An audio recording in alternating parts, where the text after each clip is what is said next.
themselves set. They're heading for the cobbles and they go under the Flamme Rouge. 1 kilometre remains of the Queen stage here at the Crow race.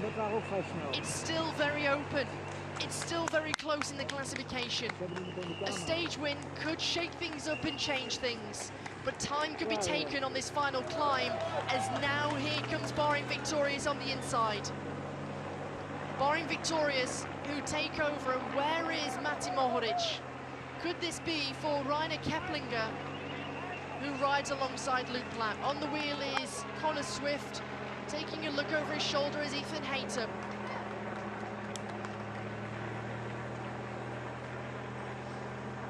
Team DSM move forward. 500 meters to go, and now the accelerations into the cobbles will begin.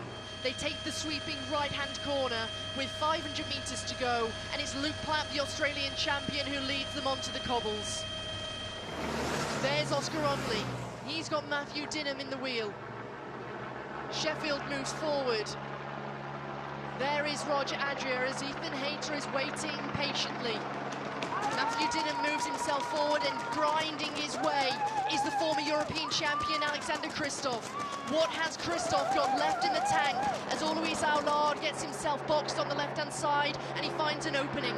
It's Sheffield who's setting the pace, but here comes the big move on the right-hand side of the peloton, and it's Matej Mohoric. He's got his bit between his teeth, and with 150 meters to go, here comes Matej Mohoric. He's fighting, he's coming alongside Sheffield. He overtakes him, but Roger Adria is coming with speed. Sheffield responds. Is this enough for Mohoric? Can Mohoric try and take the stage victory and come back from the disappointment into Lavine? It's Mohoric who wins the stage. It's second to Sheffield.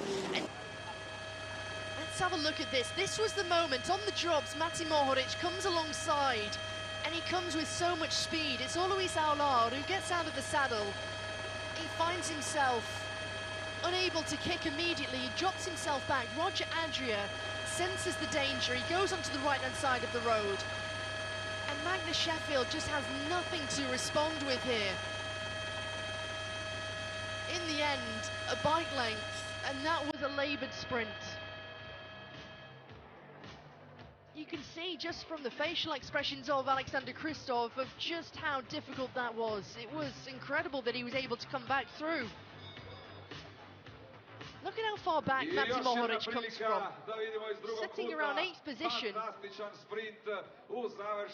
But it was like he was sprinting to a finish line on a flat finish, and I can tell you now, this finish, whilst the camera angle might not do it justice, it is not easy. It's certainly not flat, and there's gradients of 10%.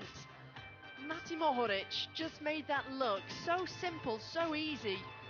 He hugged that left-hand side of the road, and he knew that was the quickest line through. He had to force Magnus Sheffield to try and come the long way through, as Roger Adria pulled his right foot out of the pedals. He was challenging for third, and it was Alois Aulard in the end who took the third spot, with Ethan Hayter taking fourth, and Roger Adria having to settle for fifth, which is a huge shame. And I wonder if a time gap will be given there to Adria. Dijelit ćemo majice u više kategorija. Ostanite svakako uz nas. Pozdravite i oni koji tek prolaze kroz cilj sa zaostatkom.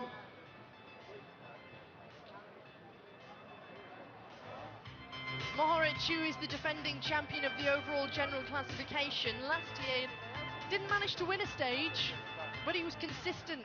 He picked up the time bonuses.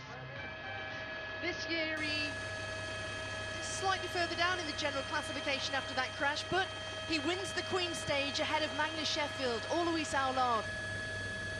Let's take a look at how the general classification looks. Well, it's Magnus Sheffield who leads by 1 second ahead of Alois Aulard, with Ethan Hayter at 4 seconds.